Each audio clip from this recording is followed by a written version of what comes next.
Hi guys! May manipis na kilay ka rin ba kagaya ko? Tingnan mo naman yung kilay ko, sobrang nipis niyan. And ito na yung solusyon sa mga problema natin. Ito nga pala yung Bayfree Thickening Eyebrow Gel Mascara in the shade Brunette.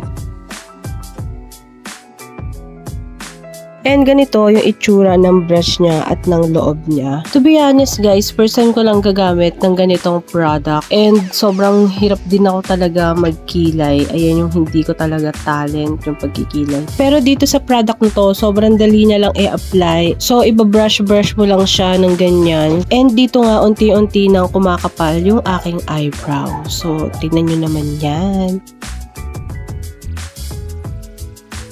Parang natural looking lang siya.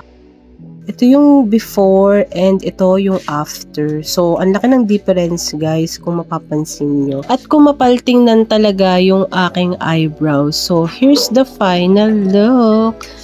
So, ayan. Pagpasensyahan nyo na, hindi ko lang talaga siya naayos na gusto at hindi siya pantay. So, kung gusto nyo mag-order, ilalagay ko lang siya dyan sa aking yellow basket. So, ayun lang. Bye!